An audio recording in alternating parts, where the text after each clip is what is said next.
Puji nama Tuhan, saya tetap berharap kita semua tetap dalam kasih karunia Tuhan dan dalam pertolongan Tuhan. Dan saya percaya Tuhan selalu ada di pihak orang-orang yang mengasihi Dia dan menjadi pelaku-pelaku firman-Nya dengan setia. Yesaya pasal yang ke-38 dimulai dari ayat yang ke-17. Sesungguhnya penderitaan yang pahit menjadi keselamatan bagiku. Engkaulah yang mencegah jiwaku dari lubang kebinasaan, sebab engkau telah melemparkan segala dosaku jauh dari hadapanku. Ini perkataan Hizkia ketika dia mengalami kemenangan dari Tuhan yang luar biasa. Bagaimana dia berdoa, bagaimana dia bermohon untuk Tuhan memberikan kepadanya kesempatan.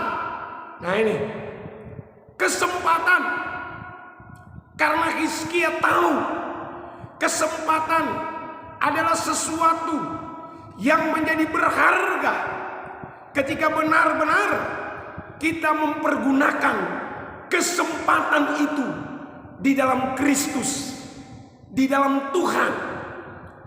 Menjadi menarik bagi kita untuk kita renungkan kesempatan apa yang sedang kita perjuangkan saat ini.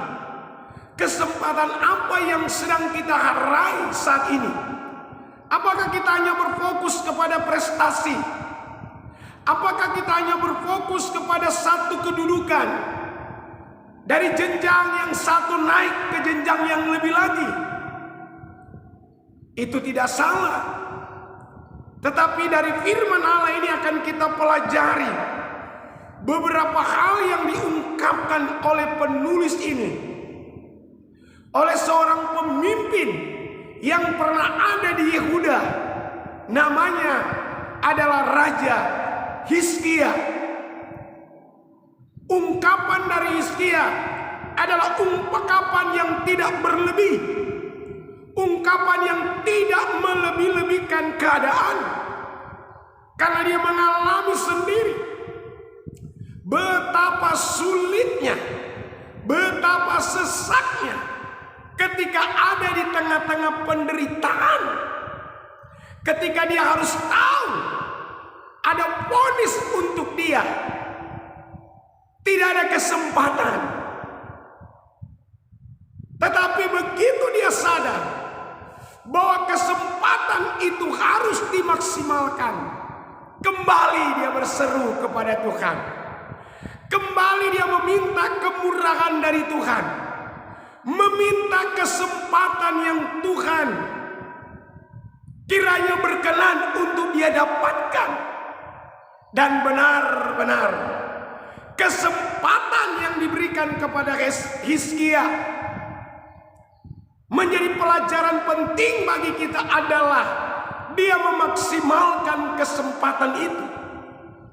Sehingga dia mengatakan di sini bukan kebetulan, sesungguhnya penderitaan yang pahit menjadi keselamatan bagiku. Dua hal yang sangat-sangat berbeda. Kenapa saya katakan demikian? Penderitaan tetapi diakhiri dengan keselamatan. Ini menarik. Dan saya mau katakan, itu kita hanya dapatkan dalam Yesus Kristus Tuhan kita. Kita tidak akan dapatkan ketika kita menderita karena kesalahan kita, karena pelanggaran kita, apalagi karena dosa kita.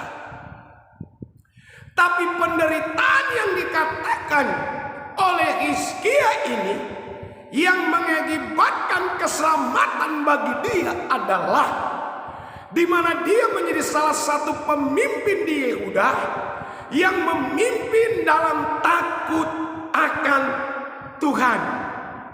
Di mana sebelum Hizkia ada pemimpin-pemimpin Yehuda yang banyak melakukan kejahatan, menjadi sampel yang seharusnya Hizkia bisa saja ikuti sampel itu. Tapi dia bersedia menderita. Dia bersedia menjadi orang yang harus berjuang. Selain menjadi orang yang punya integritas dalam kepemimpinannya, sebagai salah satu raja di Yehuda, dia juga harus berjuang mempertahankan imannya kepada Allah pencipta langit dan bumi. Dan itu bukan hal yang mudah. Itu bukan hal yang sederhana untuk dilakukan. Karena sebelum Hizkia sudah ada pemimpin-pemimpin sebelum dia memimpin Yehuda dengan tidak melakukan, sekali lagi, dengan tidak melakukan hal yang benar di hadapan Tuhan. Hizkia harus berusaha untuk menjadi orang yang benar di mata Tuhan tentunya. Hizkia harus berusaha menjadi orang yang takut akan Tuhan di tengah-tengah kontroversi kepemimpinan Yehuda pada waktu itu. Itu sebabnya dia katakan, penderitaan itu membuat dia mendapatkan keselamatan. Penderitaan itu merupakan keselamatan. Kata Hizkia, itu kesempatan. Kita lihat, engkaulah yang mencegah jiwaku dari lubang kebinasaan. Lihat pengakuan yang luar biasa dari seorang pemimpin Yehuda yang bernama Hizkia. Dia adalah orang yang tidak berjuang sendirian, tapi dia sedang memastikan kepada kita hari ini bahwa Tuhan juga ikut berjuang untuk saya, untuk kita semua, memastikan bahwa tidak ada kebinasaan bagi orang benar.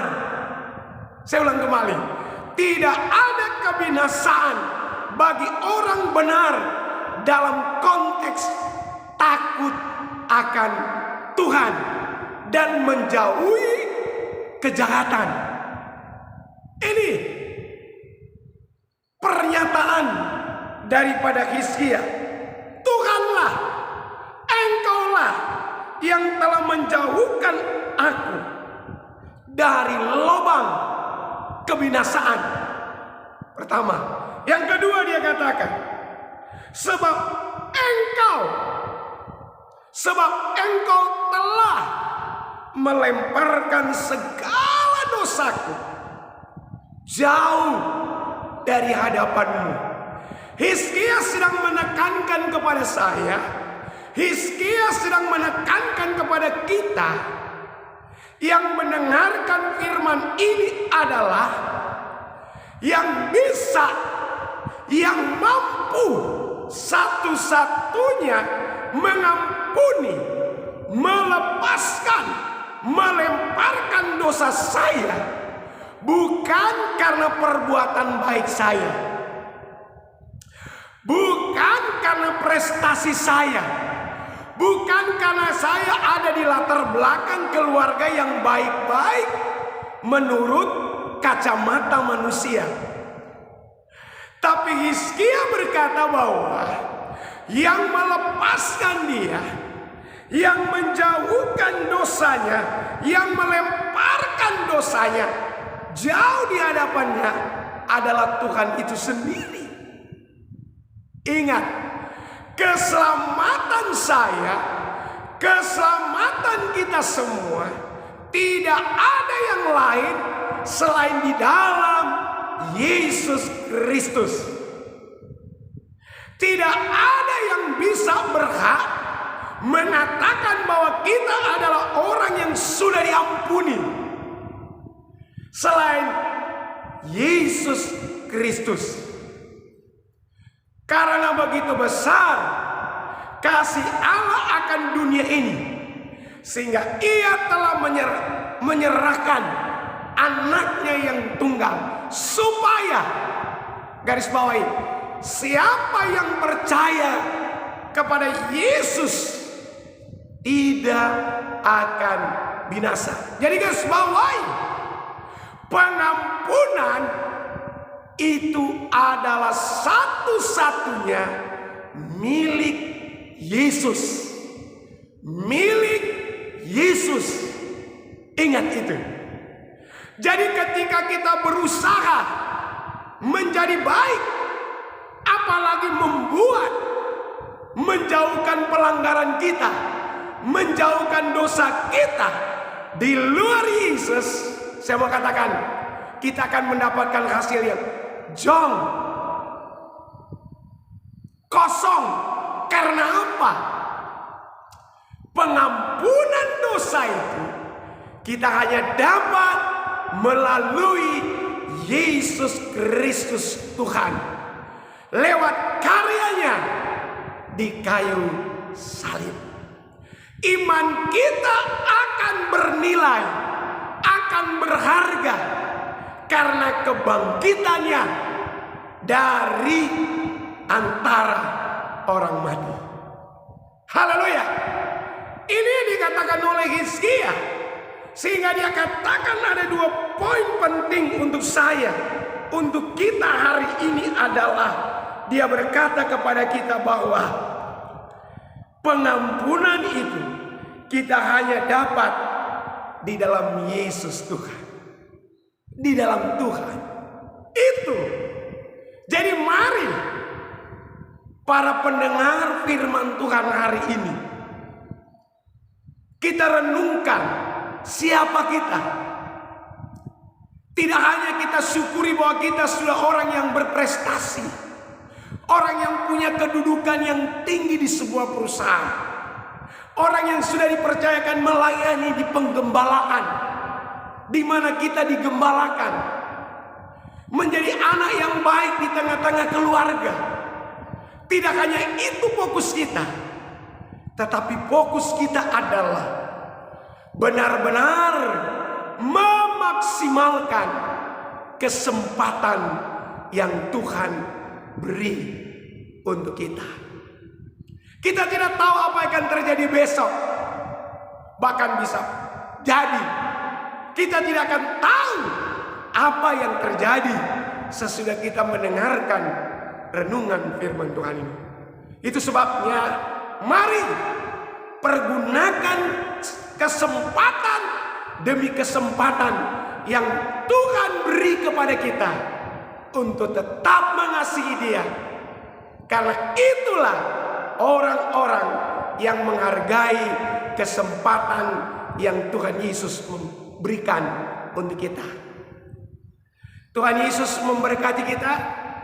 Kiranya kita semua dalam kasih dan anugerah Tuhan sampai Maranatha, sampai Tuhan Yesus Kristus datang kali yang kedua.